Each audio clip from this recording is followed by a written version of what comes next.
So 75% of the student body voted. This is the first time in my recollection as Dean of Students that I've seen, when there's 3 candidates, an relatively even split in the vote. Yeah. So all 3 candidates got 30-something%. Hot. Yeah, which means there will be a runoff. Woo! So the way it works, the 2 candidates that got the most votes, whatever that percentage is, are the 2 candidates that are in the runoff. And those 2 candidates are Elle Rogers and Brandon Smith.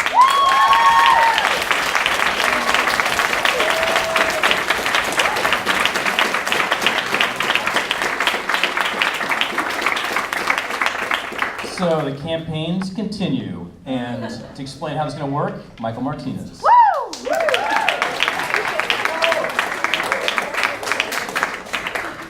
So this is very exciting. I want to commend Ian for his campaign. Job well done.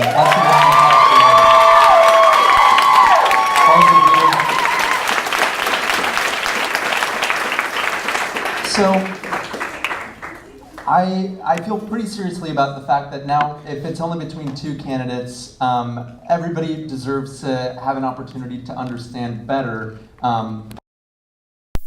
So this is, the next few minutes are going to be designed to offer you guys a chance to ask questions via Twitter. I have 2 questions that I want to ask each of the candidates while you guys start thinking of questions.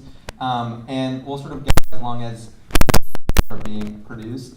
But this means that voting will reopen today at 1:30 p.m. and it will be open until 11:59 p.m. tomorrow. And then this is where we will be for the official SBP announcement. We will be in the first floor lobby at 12 p.m. and it will be very quick. Apologies for the confusion. Friday, 12:00 p.m. We'll be in the first floor lobby. So we'll take just a couple minutes to reset. If you have Twitter questions, use the hashtag runoff18 if you'd like, and I'm just going to have my phone up here and be reading them.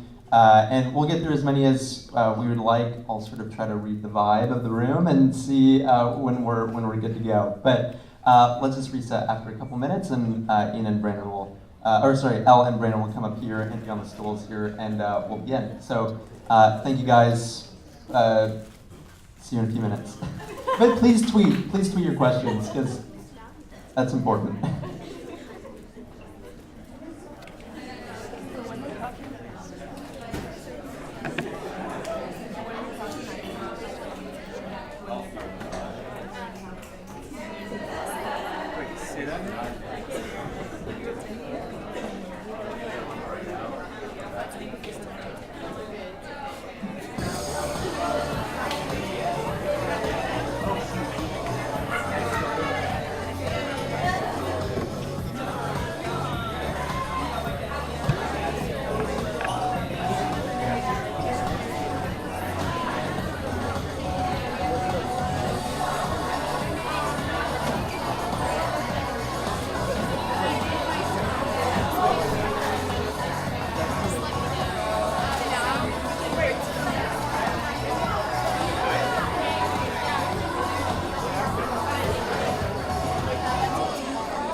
Okay, for those of you that have stuck around, thank you so much.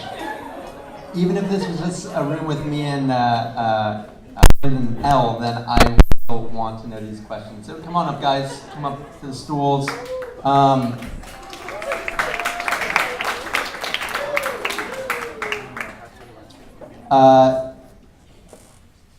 So we will have L do the first answer on the first one. So the first question that I have will be L Brandon, and then we'll go Brandon L for the second one. First of all, on your first day as student body president, the annual meeting is on April 16th.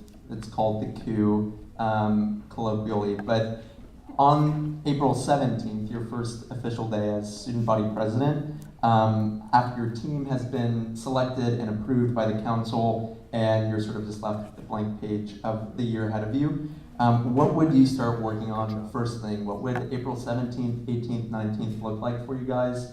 And I'm not looking for help my team set goals, but what projects would you begin working on right away? So Elle, I will throw that one over to you first. Thanks, Michael. And I think whether Brandon or I win, our job is going to begin whatever the day after Friday is. I don't really know the date.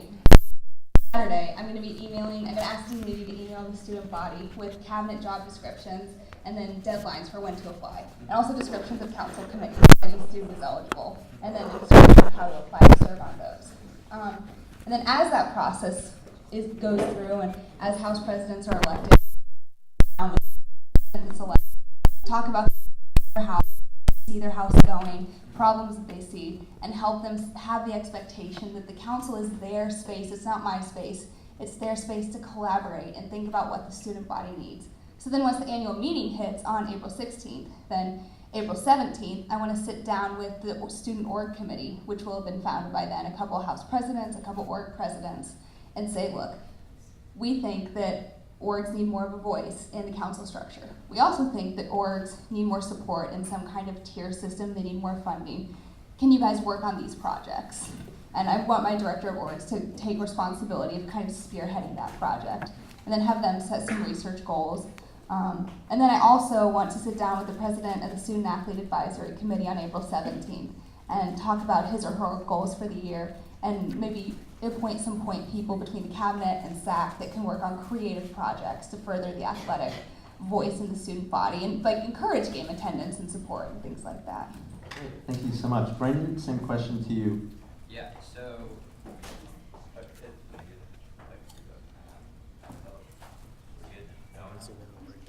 all right. Oh, okay. So the first thing that I would do is, of course, I do want to talk with the student org committee that's coming into place. But I want to do that after the director of student orgs is into place and after they've talked with Nick and kind of developed the sense of what needs to be done and where they can really go. The cabinet is, of course, going to be my first priority, getting a team together that's capable and that can work well with me. And then I think my first project outside of the things that are pretty much required would be going to Eileen and meeting with her and saying, hey, can we compile a list of very distinct things that students can bring to their chamberlains, to their advisors, to counselors, making that list very clear, trying to make those definitive lines. Because this is something that I really want to pursue, it has to happen now, but that's the first step, is making that distinction to students. So yes, the cabinet, yes, the org committee. I do think, I of course want to meet with presidents, but I do want to meet with them later on after they've had a chance to work with their team and really develop their mission collectively, because that's just the way that the system works in my experience. So the only thing that I can directly get into in my first 3 days would probably be my discussion with Eileen and my cabinet. Thanks for that. We will stick with you, Brendan. If you could just talk about what you think your greatest weakness would be as student body president and how you would expect it to come out in your administration, what you sort of do about it, and that question is going to come to you next, Del. Absolutely. My biggest weakness is that I can be too blunt sometimes. Not in a way that's mean, but I am very straightforward, and that's because I really value efficiency and the things that we care about and the things that we're trying to do. So I, of course, know how to navigate people well, and I do care so deeply about the people involved, otherwise I wouldn't be doing this. So that, of course, has an effect on the way that I operate, but I need to be sure that I'm intentional about creating a team around me that is good at mitigating that and making sure that the connection between me and other students and me and everyone else is well understood and well crafted. Thanks. Help? I have workaholic tendencies, in case nobody knew. I know it's a great secret. And I think, I've struggled with this as director of communications and as scholar when I was president of Publius. It's been definitely a part of my story. And my tendency is to spend the weekends working on my projects, and I stay up really late compiling communication handbooks and preparing Canva tweets to go out and slide decks. And so when I'm student body president, I think it would, if I'm in that chair, I think it would be really easy to spend the bulk of my time, especially for the rest of this semester, planning fall retreat, working with the cabinet, and that A, my school isn't getting done, and B, maybe my team members feel encroached upon. And so I think that this is an area where, just like Brandon, I need to surround myself with people not in my life who are going to encourage me to rest and to take. This past year, Damaris and I have tried to take Saturdays or Sundays, depending on which day works best, and just explore the city. We went to the Brooklyn Museum, and we went up to the cloisters, and we walked Central Park, and that's been life-bringing, and it's reminded me that work is worth doing because the people we do it for are worth serving. And I want to make sure that my team and the people around me are constantly reminding me of that. And then to make sure I'm giving my team ownership of their projects. There's only so much that a student body president has authority over. Honestly, an SBP doesn't have the authority to sit down with Eileen and talk about things that belong to the Chamberlain. The SBP can't fix mental health problems. The SBP can't change a job description. But the SBP can empower his or her team members to do their jobs excellently. And she can give the House presidents on the council ownership so that their exec teams understand how to solve problems. I'm not a problem solver. Brandon's not here to be a problem solver. We want to give you guys the tools to solve your problems. Both of you have sat on the council this year alongside me, of which I have been tasked with chairing and managing. This is a question from Sarah Stettheimer, and let's keep this as tangible as possible, but sort of a critique of the council this year. If you were in my chair, what's one tangible thing that you would like to change in the operation of the meeting itself? We will start with you and then go to Brandon on that.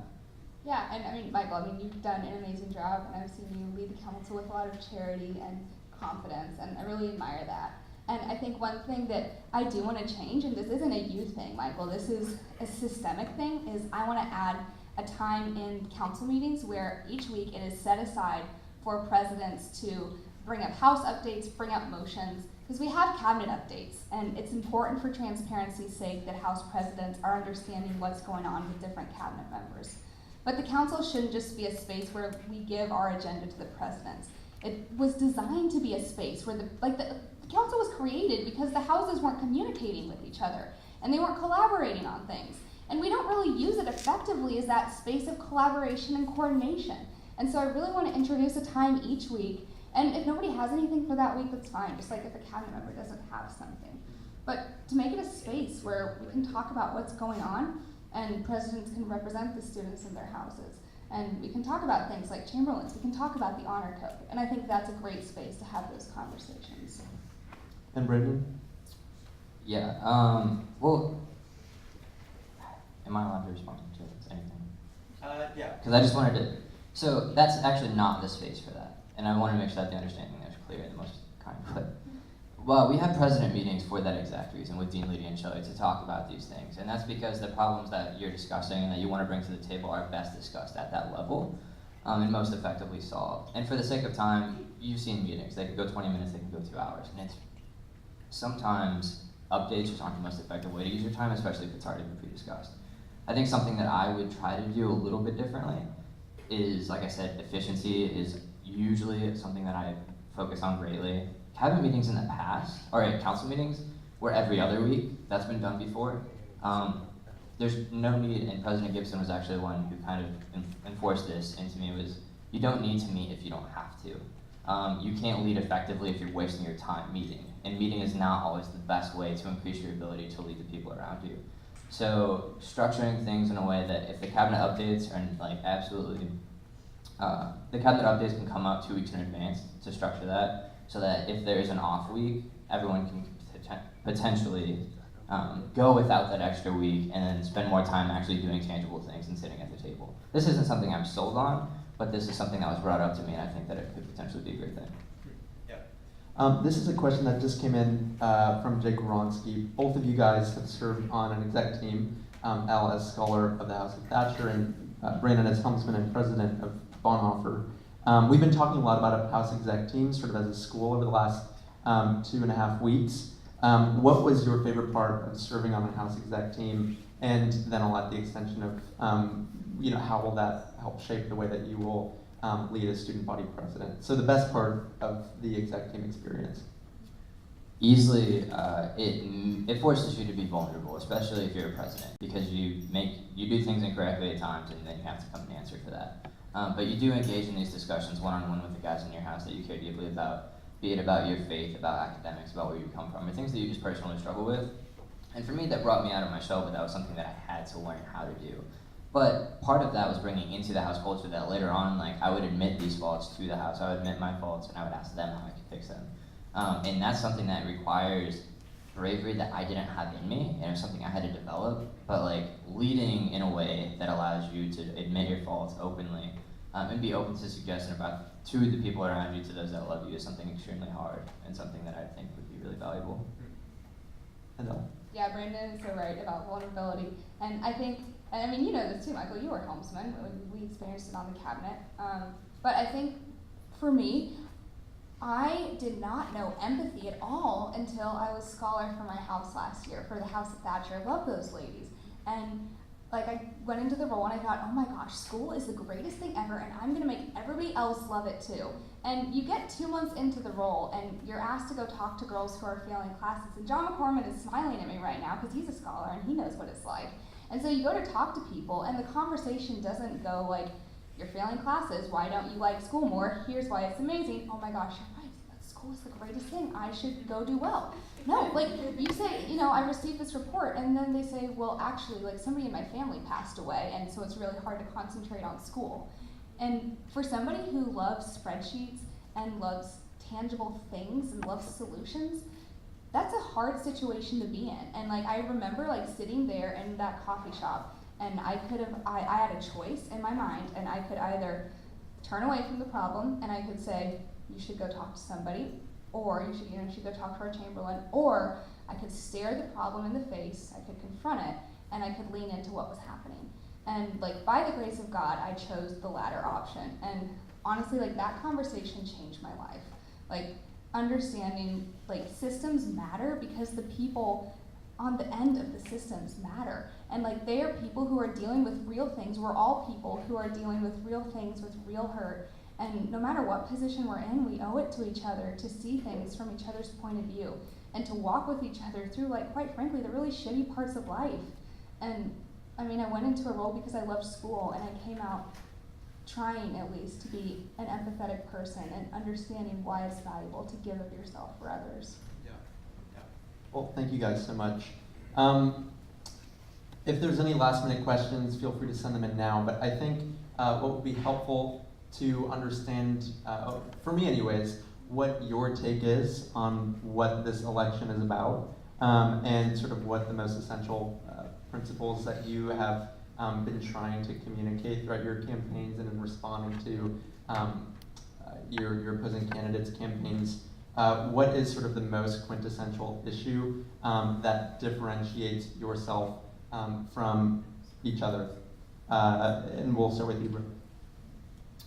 I think that in principle, service, but vulnerability, honesty, these are the things that I've tried to push for myself.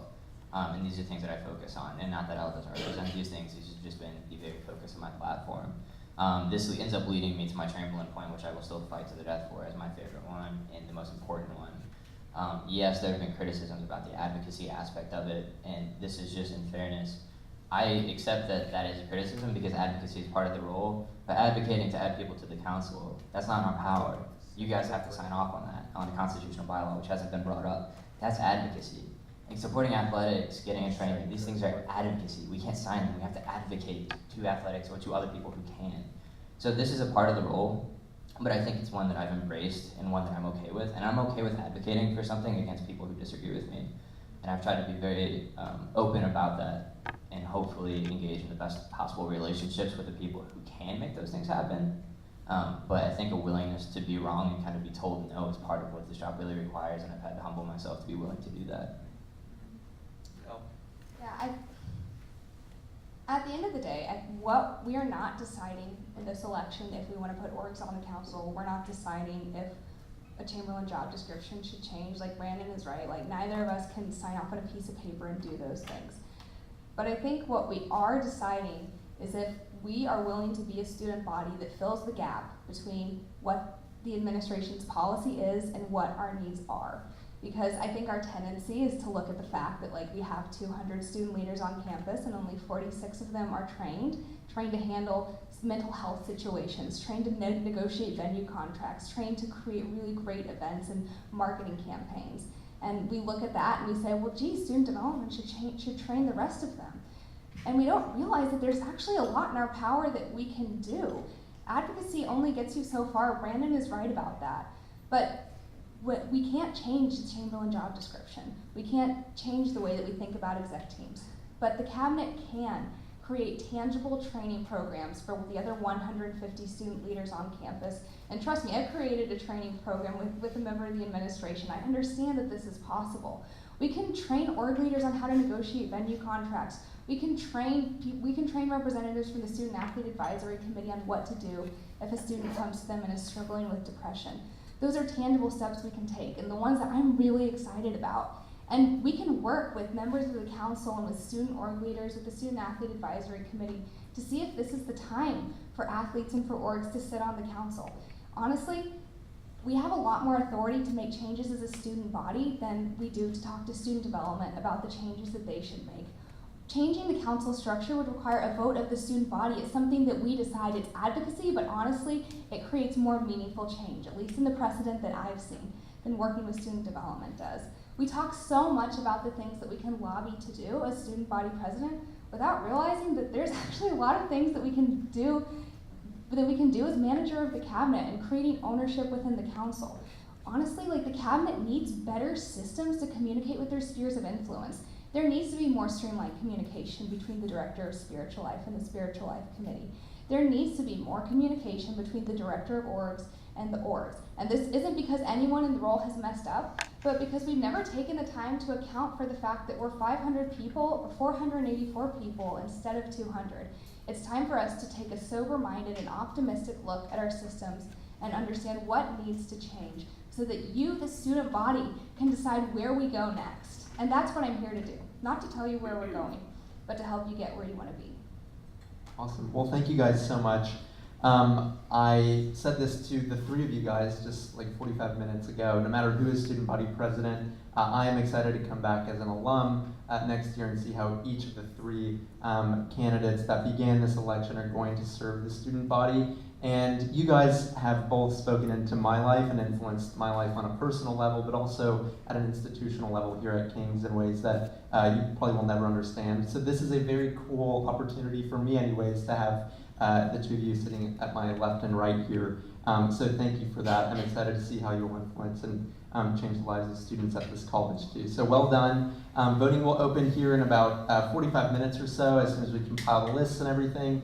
And we will see everybody again on Friday at 12 o'clock p.m. in the first floor lobby, where we will for sure have a new student body president. So thank you guys so much. Have a good day.